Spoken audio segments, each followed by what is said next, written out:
All right. Well, I think we are mic'd and ready to go. Good afternoon, everyone. I'm Maureen Conway. I'm the Executive Director of the Economic Opportunities Program here at the Aspen Institute.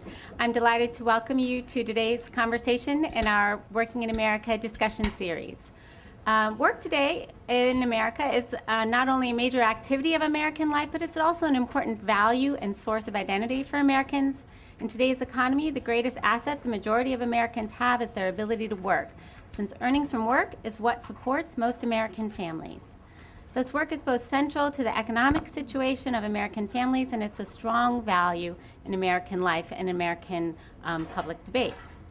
But both the nature of work and the potential rewards from work have changed greatly over the past several decades in America, and in particular in the aftermath of the Great Recession, the diminishing returns to work have become an increasing source of concern as more and more Americans struggle to earn a livelihood. In the Working in America series, we discuss the experience of work in America, particularly as it influences those who are struggling in today's economy, and we bring diverse speakers to offer their perspectives and ideas on how to address the challenges we see today. We're very grateful to the Ford Foundation, to the Charles Stewart Mott Foundation, and to the Surdna Foundation for their support of this series. In today's conversation, we'll focus in particular on the experience of foreign-born workers, or immigrants. Foreign-born workers are an important source of work in our economy today and account for about 16% of our workforce. Over the years, America's had a number of large waves of immigration, and many of us, if not foreign-born ourselves, probably don't have to go back too many generations to find our forebears who were. So immigration is not new to us, but we're in the process of a national conversation on the role of immigration in our society, with immigration reform an active subject of discussion in Congress and in the press. So it's an opportune time to consider the experience of immigrant workers today, the challenges they face, the opportunities they seek, and the contributions they make to our economy. We have a terrific set of speakers here to lead us in this discussion, and we're also hoping that you will join the discussion. There'll be an opportunity for question and answer at the end, and you can also tweet about this, #ImmigrantWork. I will now introduce our speakers to you. You have materials in their bios, so I'm not going to read any of that. I will just try to put names to faces here a little bit. So right next to me is Ana Avendano, Assistant to the President and Director of Immigration and Community Action for the AFL-CIO. Let's see, next to Ana is Charlene Dukes, President of Prince George's Community College. Continuing on, we have Gustavo Torres, Executive Director of Casa de Maryland, then Audrey Singer, Senior Fellow, Metropolitan Policy Program at the Brookings Institution. And to lead us and moderate today's discussion, we're delighted to have Julia Preston, National Immigration Correspondent for the New York Times. So thank you all very much for being here, and I will turn it over to you, Julia. All right, thank you for coming. Really good to see you. I'm going to make a few comments to set us up, and then we'll start the discussion. Senator Jeff Sessions of Alabama is nothing if not tenacious. In the final days before the Senate vote in June to approve a comprehensive immigration reform bill, the Republican lawmaker held forth in a tireless marathon on the Senate floor, rising time and again to warn that the legislation was a disaster for the country. Here is how Mr. Sessions summed up his case. What we know for absolute certain, he said, is that this bill guarantees three things: instantaneous amnesty, permanent lawlessness, and a massive expansion in legal immigration that will reduce wages for working Americans. This legislation, he said, is a crushing blow to the working people of this country. Mr. Sessions said the bill would flood the labor market with immigrant workers at a time of high unemployment, when more than 20 million Americans do not have regular jobs. The result, he predicted, would be unfair competition, lower wages, and more Americans squeezed out of their own economy. President Obama also deploys economic arguments in the immigration debate, but he makes the case in favor of comprehensive reform. In a recent speech, the president said that reform, including a path to citizenship for undocumented immigrants, would be a major economic boon. Immigration, the president said, is what has kept our workforce dynamic, our businesses on the cutting edge, our economy the strongest in the world. He said reform would make it easier for highly skilled immigrants and those who study at our colleges and universities to start businesses and create jobs here in America.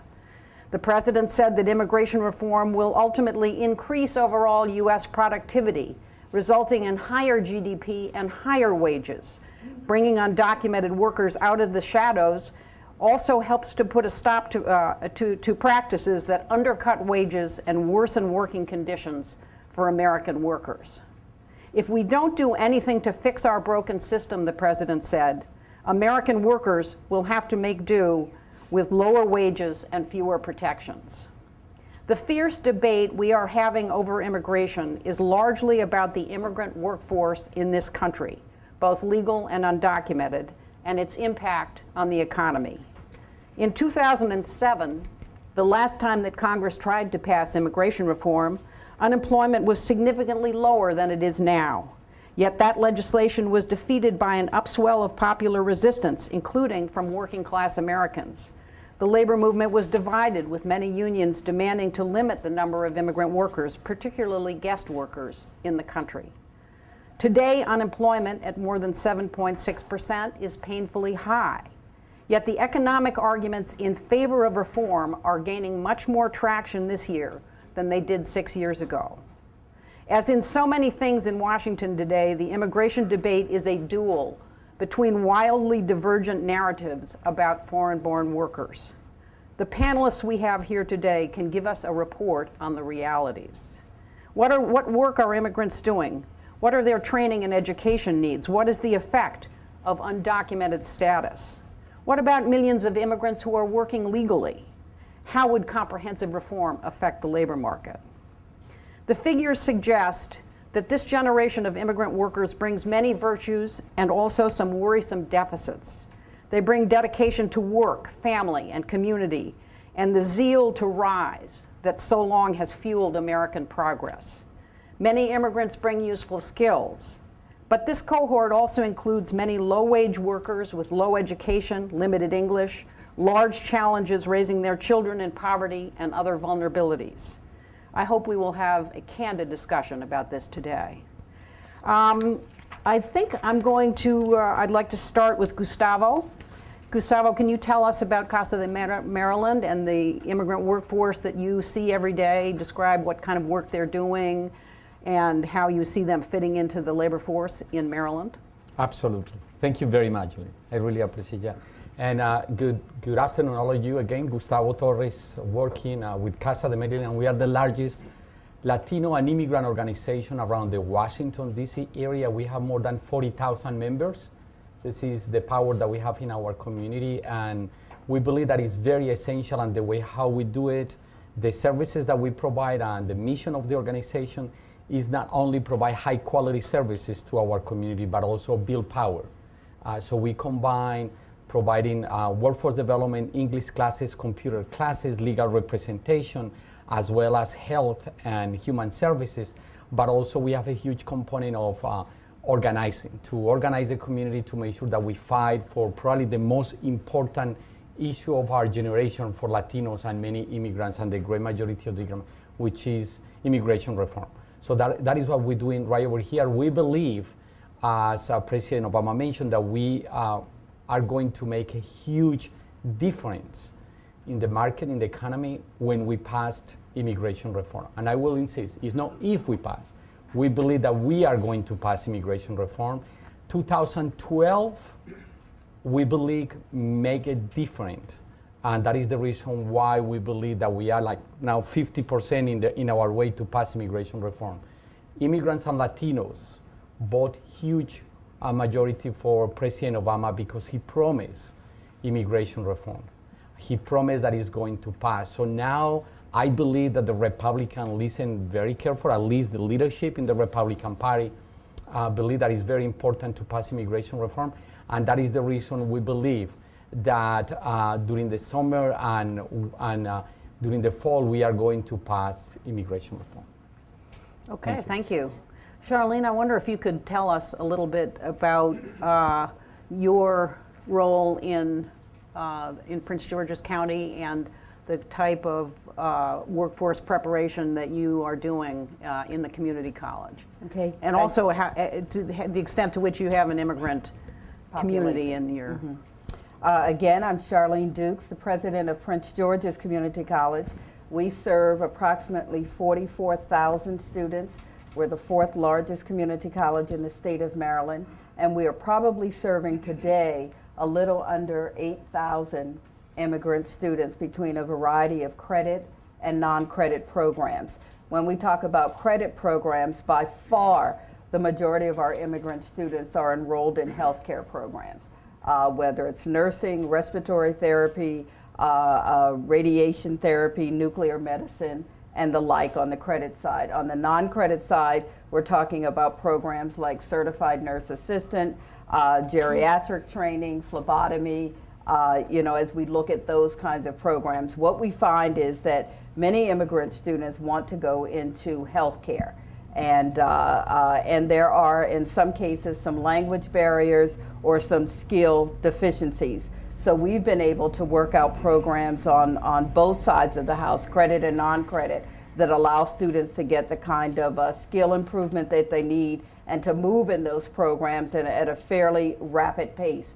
We also are part of a 5 community college consortium in Maryland where we've adopted what we call My Best. It's based on a model out of the state of Washington where students are getting both language training as well as skills training within the same academic classroom that will enable them to move out into the world of work and really begin to look at family sustaining wages. Could you give us a little sense, before we move on, where your foreign-born students are coming from and what languages they're speaking? Well, it's interesting that, and I would say to all of you that it's quite frankly all over the map of the world. We have, in addition to certainly students who are Hispanic, Latino, certainly speaking Spanish language, we're also talking about immigrant students from the continent of Africa that they are coming in, and we find that it's also interesting that most African students are enrolled in credit programs, while most Hispanic Latino students are enrolled in non-credit short-term training programs. Do you have any way of determining of your student body if there are undocumented students among your on Sure, your campus? because of the Maryland DREAM Act, we are required to keep that kind of documentation on students who come in. Now, the good thing about the DREAM Act in Maryland, and it's a partnership that Gustavo and Casa de Maryland and Prince George's Community College have had for a long time. With both, with the previous president of Prince George's, we've been certainly working with the legislation in Maryland to get the Maryland DREAM Act passed, which became a reality for us. So we are required by virtue of that law to keep statistics on students and to be able to report that information. Now, the good thing about it, however, is that students get to attend colleges and universities in Maryland at the same cost as resident students or students who are citizens in the country. So we've been able to reduce a barrier, a financial barrier, through that DREAM Act. We've also been able to determine through private philanthropy whether or not students are available or meet the criteria for other kind of financial resources that can certainly help them as they move through the institution. Great, thank you. Audrey, can you give us a little bit of an overview of what the immigrant workforce looks like in the United States? Sure. I will take a big step back and talk about kind of national level picture of the immigrant labor force. And there's a couple key things that are important to keep in mind. 2 big structural changes in this country. One is changes to our economy that we've seen in the industries that we are building and those that are going away. And that's been going on for quite some time, and we're heading into a greater dependence on knowledge-based industries and occupations. That means our labor force has to shift somewhat. The second big structural change is our demography. And we're aging very rapidly. Well, we will be over the next couple of decades as the baby boomers move through retirement age and start to shrink the labor force. And so what we will see over the next several decades is that almost all of the growth of the labor force at all skill levels will come from immigrants and their offspring. So as we move forward, that's where the growth is going to be, because the native-born population is not growing as fast as the immigrant population through both migration and birth rates. So there's going to be a demand for higher skilled workers. We have already been seeing that. And it's not just the US that's changing, but global economies around the world are also changing and moving in these directions. So the US has been lucky in attracting immigrants, and in fact, more immigrants have been coming to the US and are in the US now than in any other country. 1/5 of the world's migrants live in the United States, and they're a key part of our economy and our labor force. So I can go into a few more things if you'd like. Go ahead. The thing that makes it difficult right now for us is there's some uncertainty in terms of our economic growth, where that's going to be coming from. Unemployment rates, as Julia pointed out, are high nationally and very high in some localities and among certain workers in various occupations and industries. And so and we have some uncertainty about how we're going to change our immigration policy. Not whether we're going to get changes, but how it's going to change. And the emphasis right now and the discussions right now are how to create a set of programs and policies that fit better with our economic moment and our trajectories. So these are kind of the big things that we have going on. But just generally speaking, in terms of immigrants nationally, they make up about 13% of the US population. They're over 16% of the labor force, and this has grown over time. Back in 1970, a low point of immigration in this country, they were about 5% of the population, about 5% of the labor force. So over time, it's grown. At the same time, the educational levels and skills of immigrants has shifted and changed. We now have more immigrants in the United States with a bachelor's degree or more than those without a high school education, which is something relatively new. In 1980, just 19% of working age immigrants had a bachelor's degree or more. Nearly 40% had not completed high school. In 2010, it was 30% with a college degree or more, and 28% without a high school diploma. So things have definitely shifted. And part of that shift towards higher skilled, more highly educated immigrants has to do with the demand that I mentioned of the changing industry structure in the United States, but also programs like the H-1B, which brings in highly skilled workers. Almost all of them have to have a bachelor's degree or more as a condition of entry, supplies hundreds of thousands of visas every year. In addition, the number of international students who come to the US has tripled over the past couple of decades. About 750,000 are currently in the United States. Many of them would like to stay or are able to move from a student status to a worker status. So that's pulling the high skill end up. Among lower skilled immigrants, there's still a huge demand for workers who do a range of jobs because the US-born population is becoming much more educated. So these workers are drawn to the US because there's a demand.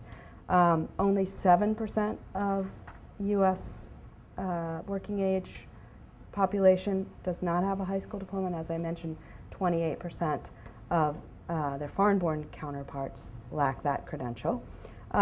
So in terms of absolute numbers, they're about the same, native and foreign-born, same number of immigrants. But there's still this demand for lower-skilled workers.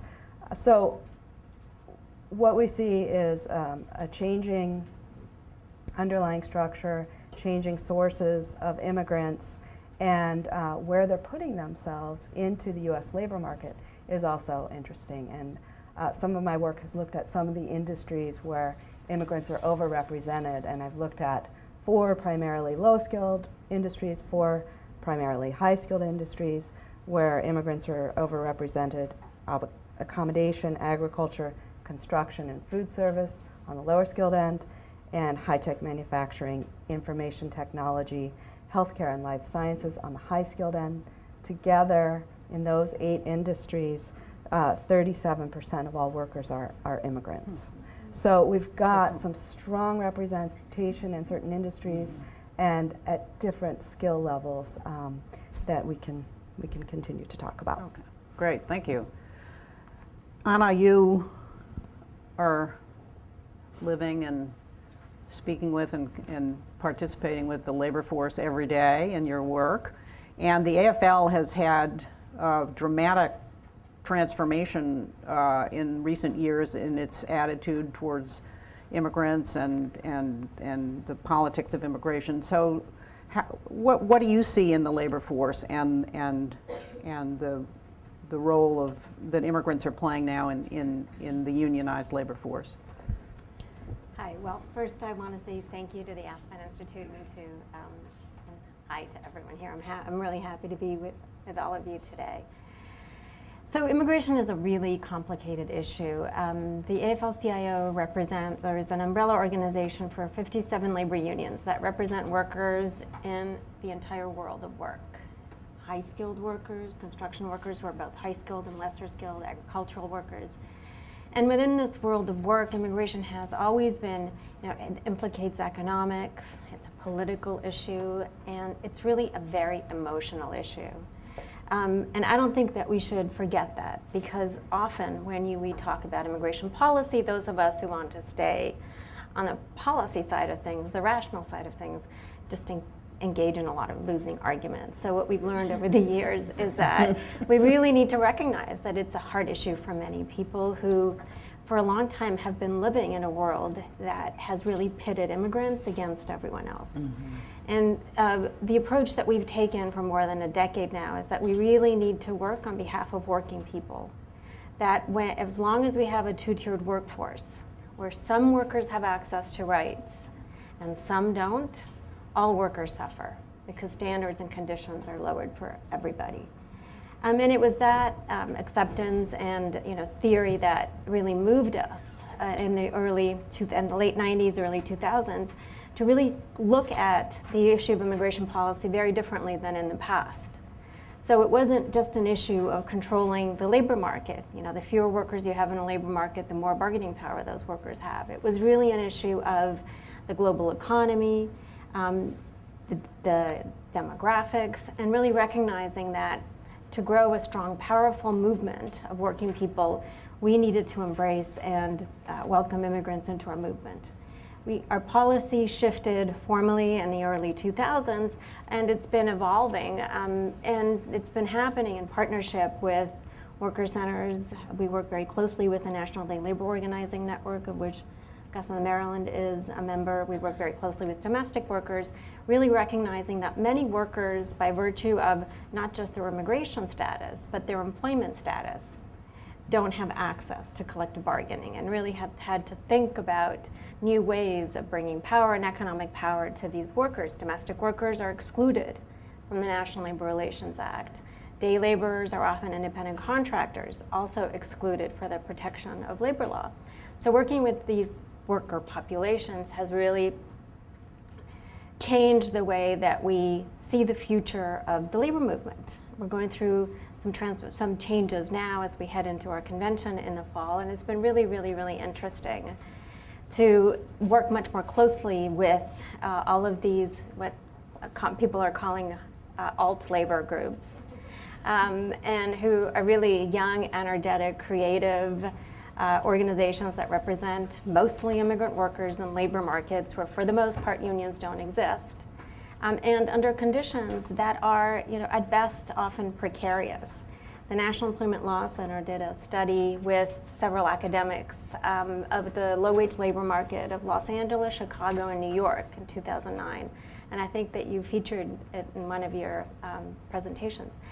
And what that study found was that in these low-wage labor markets, that there is virtually no compliance with minimum wage and other basic laws. That it goes across sectors, basically. Car wash workers, taxi workers, domestic workers, construction workers are all suffering violations of law. To the point of where in these three cities, low-wage workers, a quarter of whom are immigrant or undocumented, lose $57 million a week to wage theft. That's a lot of money, and it's a whole lot of money to workers who are making the minimum wage. So really, for us, working with immigrant workers on fixing the immigration system at the same time that we're fixing this badly broken and weak labor law system is crucial to really restoring the right of workers to bargain. Let me just follow up and then we'll come back here. But this question of high unemployment and competition for jobs, and how do you feel that? How does that play out within the labor movement? Is there a lot of tension there, or has the tension subsided? The perception that the immigrants are somehow the other or the unfair competitor? We had a wonderful event yesterday at the Federation where Jose Antonio Vargas spoke about the value of citizenship, and he said something that really resonated with everybody. He said immigrants are not trying to take a share of the pie, we're trying to grow the pie. And I think that that's how people are looking at it, recognizing now that it really isn't about competition for really lousy jobs. It's about working together to improve conditions so that all workers benefit. Unemployment is much higher in some sectors than in others. Unemployment, there's long-term unemployment in construction, for example. And construction workers are having a really hard time. But that's true of construction workers who are unionized and not unionized. And even within the sector of construction, the competition between immigrants and undocumented doesn't really exist. I mean, it's not like you have crane operators who are competing with day laborers for those jobs. We've done a lot of member education over the past few years. We run something we call Immigration University, where we have weekly webinars and we have materials available for our members. And it's been really, when you talk this issue through with people, people understand that it wasn't immigrants who caused the financial crisis. It wasn't immigrants who brought us to this horrible economy that we're in right now. And that we're all better off by just recognizing that. And again, I mean, I don't want to sound like a broken record, but working together to fix both the labor law system, the financial system, the immigration system. Gustavo, you work in a climate where there has been, at times, very intense opposition, I think, to your work, if I'm not mistaken, in Maryland. And how much of that do you think, is based on a perception that the immigrants are somehow unfair, disloyal competition in the labor market? How much of the tension that you've seen over immigration in your work has to do with the labor market or a perception of the labor market, and how much of that is true or not? Yeah, I think that is definitely a lot of wrong perceptions about that, absolutely.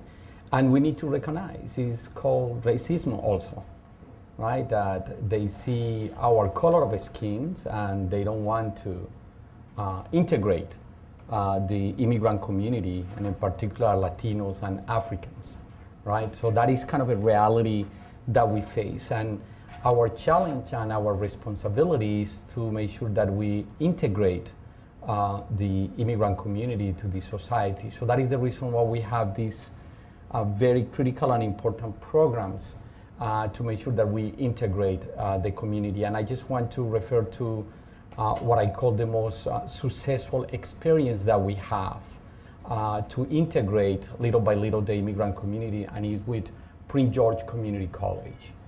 We believe that is the partnership that we have developed for several years, and with Dr. Dukes, I think that is extraordinary, not only with the Dreamers, which is a very important component of our members, to make sure that we provide the services first to pass the legislation. Of course, that was an extraordinary victory for our families and our community in Maryland and all around the nation, but also to make sure that they go to the college. So Does anyone need a definition of what a dreamer is? Does everyone know what we're talking about when we talk about a dreamer?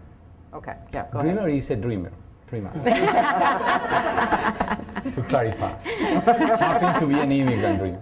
So anyway, we're talking, but in this case, we're talking about a particular age and immigration status category of young people. Yeah. So, but another very important component of that is the adults. Like how we are integrating the adults to the society, and we have this great relationship where Prince George Community College sent to our facilities. We have vocational center in our welcome center. We have 7 welcome centers in Maryland. So Prince George Community College, as well as now we are entering an agreement with Montgomery Community College, as well as Baltimore Community College, but mostly with Prince George Community College. They send the teachers to our facilities and they provide the classes. Now we started also with healthcare, but also in construction. It's more than 1,000 adults, immigrants who have been integrated to that. And it's unbelievable. We have been tracking not only the education, but also the way how the salary increase when you complete the classes on coordination with Prince George Community College. Go from $10 to $15 per hour. It's unbelievable, that extraordinary change that happened. So for us, that experience, and again, that from us is a national model that we also, of course, are partnered with Ford Foundation to make sure that we share that experience with another different organization around the nation to make sure that we integrate our community. That includes English classes as well. Is very essential. We have a huge challenge with the English classes, so we're trying to make sure that we integrate our community in all levels. And finally, I want to mention another very, very important component of that. Right here in the Washington, D.C. area, we have a big challenge with people who are already legal permanent residents. We have more than 450,000 immigrants in the Washington, D.C. area who are ready to become U.S. citizens. But because different reasons, they are not integrated yet. Because again, the cost of the application to become U.S. citizen, the English is another challenge they face. And again, they don't know how the system works. And so we have been developed another very important model, and is to provide microloans for the legal permanent residents to become U.S. citizens, because we believe that open additional doors when you become U.S. citizens. And that is the reason why put a lot of extraordinary efforts in partnership again with Montgomery College, with Montgomery County. The county executive play a very critical role, and Governor O'Malley also is very engaged in this initiative. Charlene, do you want to talk about what that program looks like from your side? Well, from our side, what we're looking at is how do we provide training in partnership with Casa de Maryland, things like heating and air conditioning, refrigeration, building maintenance engineers, looking at things like basic drywall, ceramic tiling, conservation landscaping, childcare. So, and then some of the programs we spoke about earlier when we talk about certified nurse assistant, phlebotomist, geriatric workers, those kinds of things. But we're also talking about students who also want to come into programs because they're looking at getting an associate degree, transferring to four-year colleges and universities, looking at the baccalaureate, master's degree, professional degrees, and beyond. The other thing that we're finding rather interesting at the college is the number of immigrants who, and I think that some of the statistics were already provided, who are coming with high-level degrees, and especially in healthcare areas, but we're not accepting those licenses.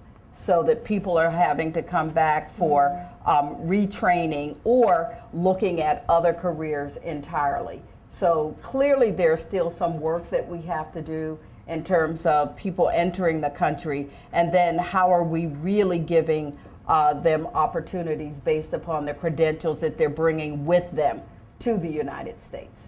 The immigrants who are in your student body, is there any pattern or difference in terms of their ability to come to school and finish their work, and do they face any special burdens? Well, I think that there are some barriers, and I will tell you that most students, quite frankly, most students who are attending community college, whether they are native to this country or immigrants, have to work.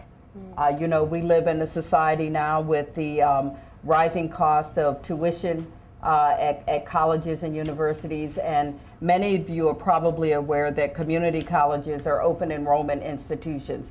We're not necessarily looking at SAT scores or college entrance exams and you know, what your grade point average is, or whether you're newly out of high school, or whether you're 50, 60, or 70 years of age. What we do is we say we take students in, we take them as they are, and our responsibility is to help them succeed in whatever career goal or potential that they're looking for. So, you know, we know that most students have to work.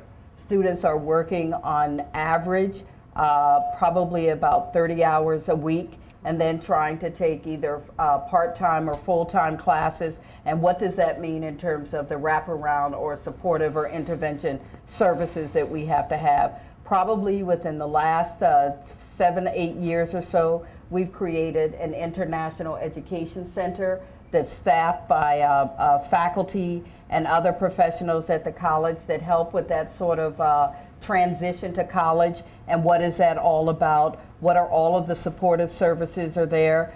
We see a huge increase in our courses where we're teaching English as a second language, either as credit courses or as non-credit courses. We're also seeing a large increase in the number of immigrant students who are coming in wanting to study for and eventually take the general equivalency diploma or the GED exam.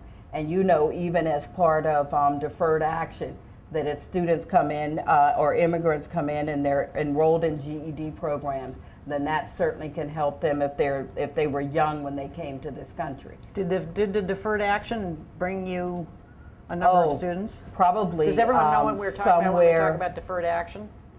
Okay. Yeah, somewhere No. between. Okay, so the president, the Obama administration, a year ago exactly, started a program that gives deportation deferrals. Right. It is not an affirmative legal status. This is simply an administrative process that cancels or suspends the deportation process. Exactly. But the way that the administration did it, it allows these young immigrants to have work permits, and together and with those work permits, then that opens that actually puts a document in their hand with which they can then enroll in school and They can apply for Social Security and they can number apply as for a well. Social Security number. Yeah. So this Right. is and I think we're up to close to 500,000 young immigrants. They're still undocumented, but these are dreamers who grew up in the United States Right. and have become eligible for this program. Right. And So in fiscal year 2013, for us, that fiscal year just ended June 30th, we had close to 4,000 immigrants that were enrolled in adult education programs. That means that it was basic reading and math and GED preparation classes. About 65% of those students were Hispanic Latino. And then when we talk about the deferred action, probably of that number, we're talking about somewhere a little less than 1,000 who've taken advantage of this opportunity. right. Audrey, do you have any impression about the wage levels of our immigrant workforce? Any insight into what we can say about where, particularly I think low-wage immigrants are fitting into the to the overall picture of our labor force? Sure. This is definitely a big argument in the research community and among quantitative academics. In general, I can tell you that nationally, for example, the findings show that most immigrants don't compete with their native-born counterparts. But in certain regions and in certain industries and occupations at the local level, there may be some competition, and that is particularly the case at the lower end of wages and skills. So this tends to become more of an issue and more of a topic of concern during high levels of unemployment, which is sort of where we are now. I think what's important about what Gustavo and Charlene pointed out is a lot of their programs, even though they're targeting immigrants by providing language and basic education together, these are programs that are open for everybody. So it's to bring in low-skilled workers across the board. There are some special things for immigrant students, and I think there are lots of programs across the country that do this. The model iBest that you guys are using in the state of Washington. In fact, the role of community colleges is really important in terms of bringing this group up. And community colleges, partnerships with employers, there are a lot of examples of that are really important for training workers who are in high demand occupations, both immigrants and others. And this is a way that smart regions like this one here find workers for employers who are in that region and bringing in workers to improve their skills. So there's a regional effect on the economy. If workers can move up the ladder, they're going to make higher wages, they're going to spend more money, they're going to do more for their community. So this kind of investment seems to be an important part at the lower end. And on the higher end, I should say, there's some interesting things going on there as well. It looks like when you look at immigrants with a bachelor's degree or more in this country, about half of them who are of working age and are working are overemployed for their jobs. So based on the average level of employment needed for the occupation that they're in. Among the native-born, it's about 1/3. So it's pretty high there as well, but much higher among immigrants. And here, there's some interesting movements and programs that are designed to unlock the skills, and we've mentioned a few of these kinds of things, of highly trained professionals who are already living in the United States, who have skills, but they have foreign credentials, they may not have the English language, so there's a barrier there. They've got a few things putting them, their credentials are not recognized by US employers, so there's some very nice ways that some organizations are working with these professionals to bring them into jobs, whether it's engineering or healthcare or technology, either into the occupations that they were trained for, at least in the field that they were trained for, so that we don't have engineers driving taxis and nurses doing home health care and things like that. So if we think about it regionally in terms of what it does to regional economies, there seems to be the idea that if you build on the skills of the people that you already have, then your economy is going to improve regionally. Yeah, Gustavo. Julia, I just want to mention something that we believe that is an extraordinary opportunities and challenges for the community colleges as well as for community-based organizations and all of that, is when we pass immigration reform. Remember that it's going to be 11 million undocumented immigrants who are going to be legalized. And part of the requirements is that they need to learn English, right? They need to pay the taxes. And I think that we call that a tsunami that is coming, right? That we need to be prepared as community colleges, as community-based organizations, how we are going to welcome them and what kind of additional services. And I'm very sure that many of them, when they are going to have their social security and work authorization, they want to go to community college because that is part of the dream of our community, right? Education for us is as essential as any another different communities is the education. So for us, it's going to be a great opportunity to make sure that we partner with many institutions as we're doing right now. Let me just, and then I'm going to ask the same question for Anna here. But to what extent your folks who are undocumented, how much are they part of the community already, and how much are they really living in the shadows? I mean, the description that you just gave is that there's going to be this kind of big emergence, a wave, a tsunami, you said. But to what extent are your folks already integrated into the community despite the fact that they're undocumented? Well, we tried, and we're doing that for many, many years now to integrate the community as much as we can, regardless of your immigration status, right? But we need to recognize people are so afraid, very scared. Many of them have different names, false social security, because they need to work. Now we have this famous program called Secure Communities, that is, we call unsecure communities, actually, which pretty much target immigrants who are undocumented, and they deport, I mean, right now is 1.9 million immigrants who have been deported under this administration, 1.9 million. So using the famous secure community. So people are really, really scared. In the Washington metro area, and in particular in Maryland, we have a friendly government, right? Local, the county, in Montgomery County, Prince George, Baltimore City, even though we have an extraordinary relationship and they are welcome the immigrant community. But in another areas, it's like, you are targeting and have been targeted, and not only people who are undocumented. They stop me because my color of skin when I don't have this jacket, right? That is a reality. That is something that we facing every single day in our community. So answering your question about integration, not yet. And I think that is the reason.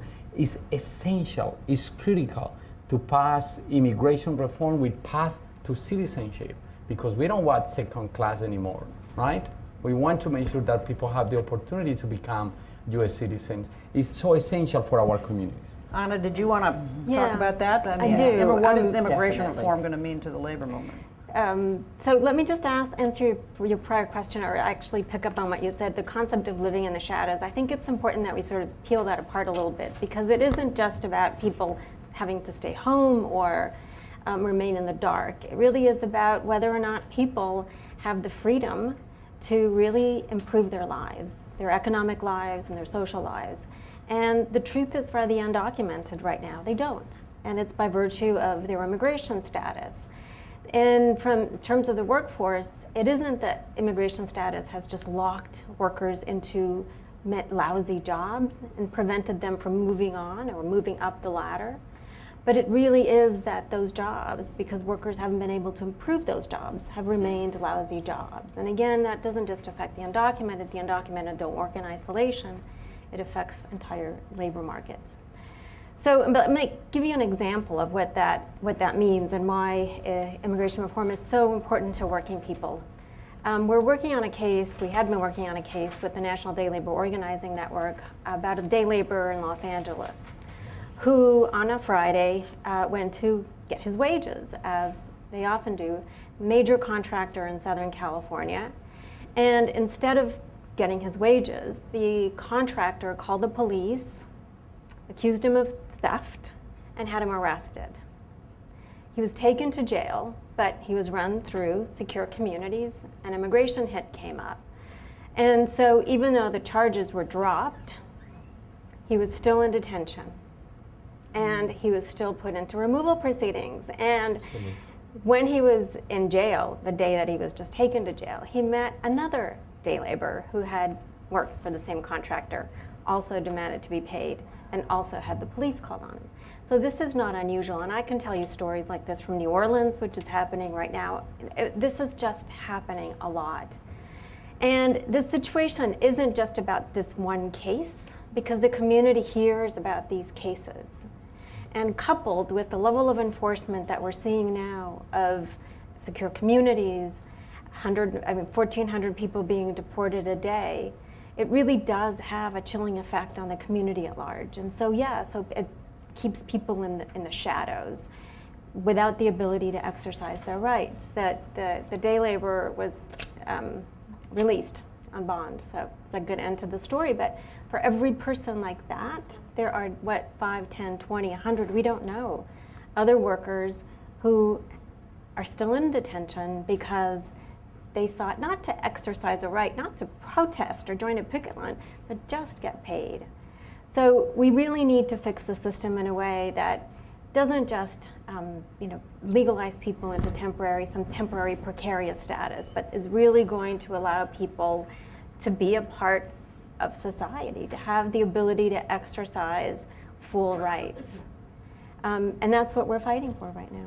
Just to clarify, because I think this is something that people really don't understand about the Obama administration and its immigration policy. When they're talking about secure communities, this is a program that basically the Obama administration proliferated the possibility of an immigration check into every law enforcement jurisdiction in the country. So anyone who is arrested for basically any reason in any law enforcement jurisdiction in the country can now be subjected to an immigration check at the same time that they're booked and we're talking about traffic violations. This spread the immigration enforcement system to a local level in a way that had never happened in the country before. And the result of that is the flip side of an administration that is advocating powerfully and convincingly for immigration reform, but at the same time is maintaining this very severe and quite frightening for many immigrants enforcement regime out in the country. I'm sorry, did you want to? Well, I wanted to just reinforce this living in the shadows. Even when we talk about dreamers, high schoolers who by virtue of laws passed in Maryland or DREAM Acts in other states, when they come in, there are certain questions that have to be answered. And while that young person might be eligible for something, some of those questions are based upon what are your parents doing? Mm-hmm. So do they have a Maryland tax return? Can you prove they've been paying Maryland taxes? And you can see students start to slowly walk away from the desk because they then become concerned about their mothers and fathers or their grandparents or whatever that guardian is with whom they've been living during these years. So I would agree that I think that there is just a tremendous amount of this living in the shadows that we are just not even aware of. I'm wondering, one of the things we spoke about before the meeting started was the whole question of the role of employers in this labor force and the attitude of employers. You started to talk about that, but I'm wondering, Anna, if you could talk a little bit about the agreement that the AFL reached with the Chamber of Commerce, because this was a historic accord that really opened the way in a substantial extent to the possibility of the Senate legislation that passed in June. Sure. I'll summarize a year and a half of negotiations into a minute and a half. You're familiar with some of the details, yes. Sure, you can do it. So, yeah, and I mean, it's an important point. We've been talking a lot about low-road employers here, and there's a lot of employers that are actually abide by the law and are facing very unfair competition from those who don't. And so in the employer community, there was a real desire to fix the law in a way that benefited, the Chamber of Commerce's membership, but because we were doing something that Senator Schumer and Graham asked us to do also in a way that it could be an agreement among the labor movement and the employer community that we actually found some common ground. And because this process has actually been a stop and start on immigration reform over the past few years, we've actually started conversations a long time ago and had the luxury of just talking for a while. And we really approached these negotiations from the standpoint of, okay, what are the interests here that we're going to meet? In the past, it's always been negotiating numbers. 20,000, too low, 100,000, too much. We never got anywhere. But this time we really tried to approach, and we did approach the situation, okay, what are the legitimate interests at issue here? And it was really about employers wanting to have access to workers when they need workers without a lot of bureaucracy, and to have some ability to recoup whatever costs they make in that investment. I'm simplifying a lot. And for us, it was that the workers who come here have freedom, have mobility, so they don't have to stay in a temporary job, that they don't have to stay temporary, because we're not talking about temporary jobs here, we're talking about year-round jobs that last years. And human beings are not temporary anyway, but putting that aside, that we wanted to have the ability for those who wanted to stay here and settle permanently, as so many have done, that there be some way that they could do that. And that's the basic agreement we reached, that we created and that, I should say importantly, I forgot, is we really wanted to have more transparency in this labor market. And right now, those of you who work on immigration, it's very hard to get data. We know how many visas are issued, for example, but you don't know how many are actually taken up, or there's just a lot of obscurity in this world of immigration and labor market. So we wanted to have some transparency, which, in our view, if the system was more transparent, it would have actually more acceptance among the general public. So the new program that we negotiated is called the W Visa program. It has a new Bureau of Immigration Labor Market Research that's going to actually study low-wage labor markets and the impact of immigration on those markets and make recommendations to Congress. And a new type of visa that employers will be able to bring in workers into lesser skilled occupations. For the wonky folks in the audience, it's ONET 1, 2, and 3. And that workers are going to, and employers will register jobs. It's not now the program works like somebody sponsors a worker and that employer sort of owns that worker when they get here. The new program is that employers will register jobs, and then workers will come to those jobs, or if they're already here, will be eligible for those jobs that are in the registry. Any worker who's in a W visa worker will be able to move among any registered job, even after a day of being in that job.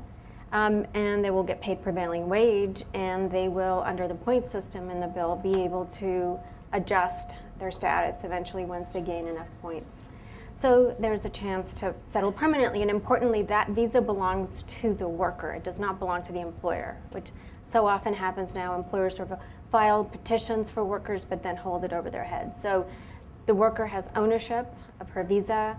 The worker will be able to change jobs and be paid, decent wages and have decent working conditions. So that we saw that as a win-win, and that's in the Senate bill. That's in the Senate bill. And so now we are looking to the House of Representatives. So it gives you some idea of the extraordinary assets that exist in this bill that passed the Senate, and what is at stake in terms of the debate as it goes to a much more reluctant House. Did you want to summarize, and then I think we'll go to questions. Sure, thank you. Yeah. I just wanted to point out a couple of really important issues. Listening to Anna helped me think about them. So we've got this situation where the federal government has the responsibility for creating laws that are that the nation is bound to, and they can be very specific about workers and employers. But there's an interesting dynamic, because where immigrants live, where they work, where they go to school, the neighborhoods they live in, the communities that they're part of, everything that goes with it is all local. So all of the dynamism of immigrant integration happens at the local level. And listening to Charlene and Gustavo, I think underscores the really important fact that there are institutions and organizations in local areas that are already doing so much to integrate immigrants and to work with communities, both Native and immigrant communities together, to make things better for, obviously, for everybody that lives in them. And I think we get lost in this federal debate about changing the laws. But really where immigration is lived and felt is in local areas, and there are very different things happening across the country. And I will, last week we had an event at Brookings where we brought in local level leaders in municipal business and labor leader, and we talked about these things, and it was so enlightening to think about what's happening here at the federal level and how it relates back to the local level and then feeds back into the federal decisions that we're all making. Julia. I think that seems like a good place to open up for questions. Is that all right? Yeah. Questions? Yes. Do I need to? Yes. If you could just wait. Hi, it's Tom Gilton. Oh, hi, Tom. Hi, Julia. So we've been talking a lot about competition at the lower end. But Audrey, you mentioned 4 industries where immigrant workers were overrepresented at the higher end.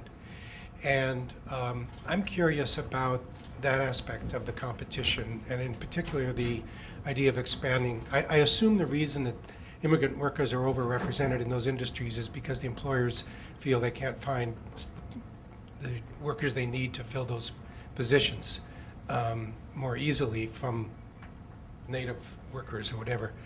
And this brings up the issue of the expansion of the H-1B program. And if I'm not mistaken, this is one area that has been a little bit more difficult for the labor movement to deal with.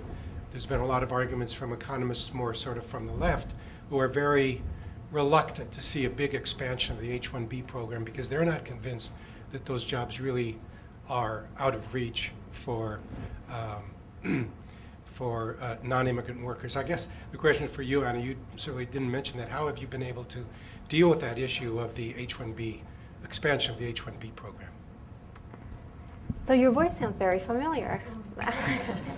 Yeah, it's a completely different conversation from what we had with the business representing the lower end of the lesser skilled workforce. For those of you who don't know, there was a very good section in S-744, the Senate bill as it was introduced, that had built significant protections into the H-1B program, including the ability of employers, the requirement that employers actually make jobs available first to workers in the United States and the local labor markets before bringing in foreign workers, and that they be required to not displace workers, because what we've seen happen too often is that employers are bringing in H-1B workers, having them be trained by local workers, and then sort of displacing them. Those provisions were stripped from the bill as a result of an amendment that Senator Hatch sought, that the high-tech businesses sought. And the political calculus was that Senator Hatch was needed to move the bill forward. You know, it's a difficult issue because there are economists here who can deal with the economics of the issue much better than I. But from the worker rights standpoint, I just want to emphasize that these are not temporary jobs. You know, these are not jobs that are going just to engineer, but most H-1Bs go to IT jobs. And IT jobs that you are preparing our current local workforce for. So I think there's somewhat of a disconnect between the policy debate and what's happening right here. That if there are real shortages in those occupations, nobody disagrees that, of course, employers should have the ability to bring in workers to do those jobs. But as long as we want to train our workforce and we want to give opportunities to local people, I think that we really have to rethink from a policy standpoint, how much sense does it make to allow the sort of temporary, the temporariness of the labor force. And then on the other end of the sort of the skill set, we often hear, that the best and the brightest are coming in, and Sergey Brin from Google, or I forget all the other high-tech guys, are just waiting to come in, and if we don't have more H-1B visas. Again, the part that we don't understand is the temporary nature of that argument. Why is it those temporary visas? In some way, in the Silicon Valley, because the business model there is really one of temporariness, right? Everybody's sort of creating these startups that they just exist so they'll be bought up by Google. That's the kind of I'm kidding. I'm not kidding about that. Is that fits their business model. Whether that business model is a good thing for our society or not, I think is a different discussion that we haven't yet had. Did anyone else? I could say something. I often think about the difference between a temporary worker and a temporary job. And they're really different things. And it's not something that's built into our immigration mindset in any way. But to just go a little bit deeper, I think there's a lot of arguments going around the H-1B. And you know better than I do on the inside what's been going on. But one thing I wanted to point out, the W visa that Anna mentioned and the provisions for the higher skilled H-1B workers are very different. They're set up very differently in the Senate bill. There were different battles that were won and lost there. And so what we don't know, let's say that the Senate bill becomes law magically. What we don't know is how the increases and the modifications to those provisions in bringing in workers, expanding them in some ways and making some permanent, whether that will reduce the need for more temporary workers or larger numbers of temporary workers, whether we'll just continue to see a lot of people coming in because of business models, whether that will change the labor force on the ground enough to move the numbers in certain ways. So I think there's a lot of open questions there that we won't necessarily know the answer to unless we implement something. Yes. So just as a follow-up question to Tom's excellent question on H-1B visas, my name is Gautam Ramchandani. I run an advisory firm that helps organizations unleash the potential of disenfranchised populations, such as undocumented aliens, and if you want to call them immigrants, whatever. And I guess the question is, if one were to make an economic argument for immigration reform, there are all kinds of arguments, human arguments and other non-economic arguments, but if you were to stick just by the economic arguments, on the one hand, you've got a few million high-tech jobs that are unfulfilled, even though there are 20 million people unemployed. Latest numbers I saw is that there's at least a couple of million jobs out there that the high-tech employers say they can't fill because those skills aren't available in the U.S. On the other end, you've got the low-skilled folks. There are 7 to 11 million undocumented immigrants. If they were to be documented, obviously they would contribute a lot more to the economy. So my question to all of you that study this kind of phenomena, what is the value creation potential that could be unleashed on the lower end with the 7 to 11 million low-service, low-skilled folks, and on the higher end with the 1 to 2 million high-tech jobs that need to be filled? And what kinds of policies can you address to address those two different ends of the spectrum? Thank you. You want to? Well, I think I'd be really interested in what Audrey's take on this is, but what we've been talking about here is how to create economic opportunities for folks on the lower end of the wage scale and the skill set to be able to someday have access to some of those jobs on the higher end of the wage scale and skill set. That's the challenge here. That's the balance that we were all trying to make here, but I think you can. I think one thing is employers always say that they can't find workers. Right. And part of it is that they can't find workers in the region that they're in. Part of it is they can't find workers with the wages that they want to hire them.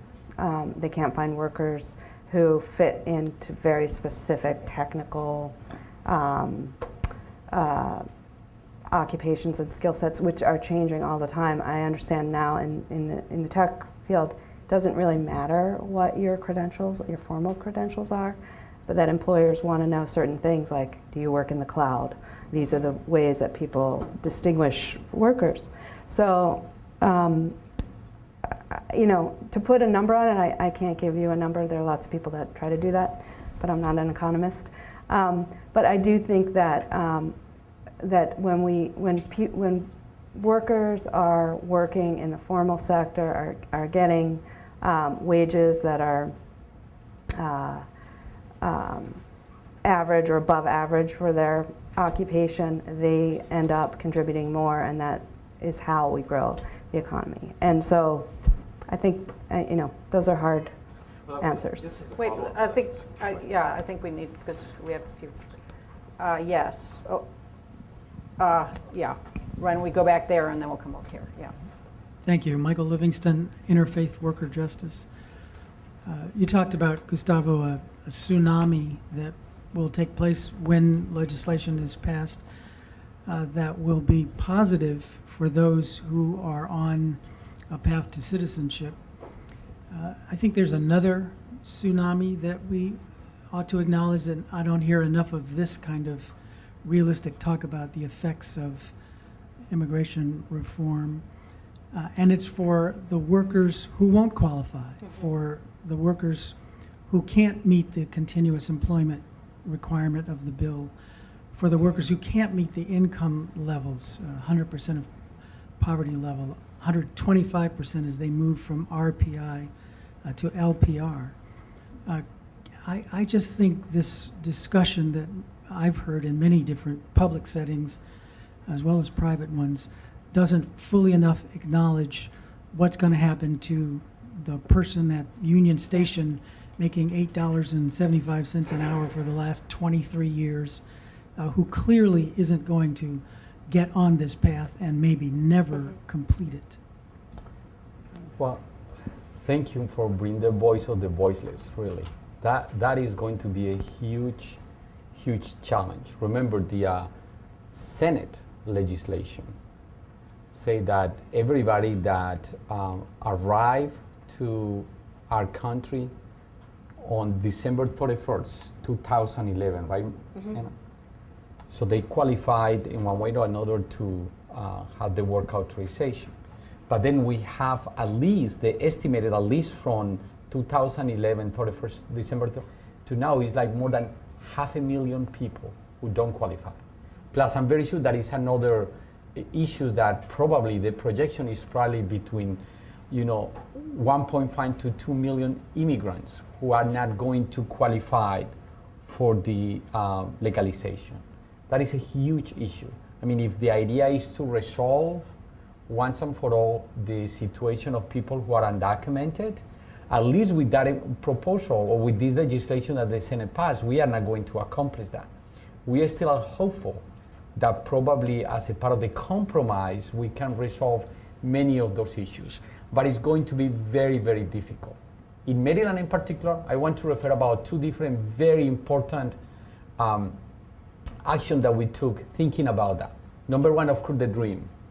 The DREAM legislation that we helped to pass in Maryland is for everybody, regardless of the immigration status, to go to college. So for those people who don't qualify, they still can go to Prince George Community College or to Montgomery College or another different colleges in Maryland, even that you don't qualify for the legalization. And number two, that was another extraordinary victory, is the driver license. We passed the driver license in this year as well for everybody, regardless of the immigration status. And that is a very, very important element and critical component and tool for our families who are going to be undocumented. It's going to be super difficult, very, very difficult for those families who are going to be undocumented, because they are going to be targeted even worse. Because if you are not having document, when we pass the legislation, so the idea is that we need to remove you. And many of them are families who have been here for 20 years, for 30 years, and they don't qualify because they have a small criminal record, right? Like they have some small criminal record and they don't qualify because of that. So it's going to be very, very difficult situation. Can I just add a little bit Yeah, to go that? ahead. So the Congressional Budget Office score of the bill, they did their analysis and they estimate that 8 of the 11 million people will be legalized by the bill. And our view has always been, as Gustavo said, that we need something swift and really broad and inclusive, because if we replicate the current situation through new legislation, we're not actually fixing the problem. So we need to make sure that that population that is excluded is as small as possible. I think one of the big problems here is that the bill requires that 3 misdemeanors or 1 aggravated felony under immigration law, or 1 felony would exclude someone from the law. And if you've been living in Arizona or in Alabama, that is going to be a serious problem. So we're looking at ways of working within this in the state context for people to maybe be able to open those convictions and do something on the state level to address them. And then the other thing is that we recognizing that millions of workers are not going to leave. They're not going to leave. They have families here. They have this is the only place they know now. And that if they're going to continue to live and work, as Gustavo said, they need driver's licenses, they need the opportunity to go to school, but they also need protections on the job. And so this is a secret. Please don't tell anyone who has anything to do with the House. But there were really good worker protections in the Senate bill. There are protections that, that apply across the board, whether documented or undocumented. It fixes the Supreme Court case that denied the undocumented essentially the right to have remedies when they are unlawfully fired. And our approach is like, look, workers are going to have to be able to organize to improve their lot in life. And the best we can do right now is to create the legal structures that allow them, and then work with them and civil society at large to make sure that they have access to those and can enforce those rights. I think we're at 1:30. You can take one more. Can I take one more question? Yeah, go ahead. So, hi, my name is Jelani. I'm with the Lutheran Immigration and Refugee Service, and I have a question for Anna on E-Verify. So there are provisions in S744 that where if employers give documents to undocumented workers to qualify for registered provisional RPI status, they won't be criminalized or be liable. But I was wondering how it really protects workers that might be exploited if, for example, the worker or the employer will threaten them deportation or something. And what if there's a person who's on their way to RPI status, but there are hiccups in the process? Doesn't that mean they won't be able to find work if everyone has to be able to prove they can work?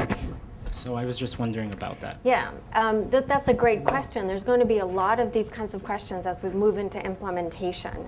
And again, here's another secret. There are protections for workers against what you've been describing in the Senate bill. That everyone in RPI status is presumptively here, is not going to presumptively not go into removal. That for workers, employers are required to give workers the documentation that they need, and there's a penalty on the employer if the employer doesn't give the workers that documentation. There's alternative ways of getting documentation, even through affidavits. So we've tried to think as much of that as we could through in the Senate bill. It's hidden, but it's Don't there. share all of us. I know. Don't tell anybody. Don't disclose all of that. Well, thank you all so much. I'd like to give our speakers a round of applause.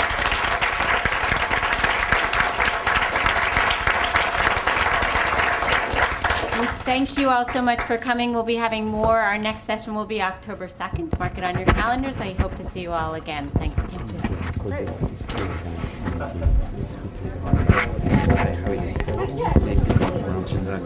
You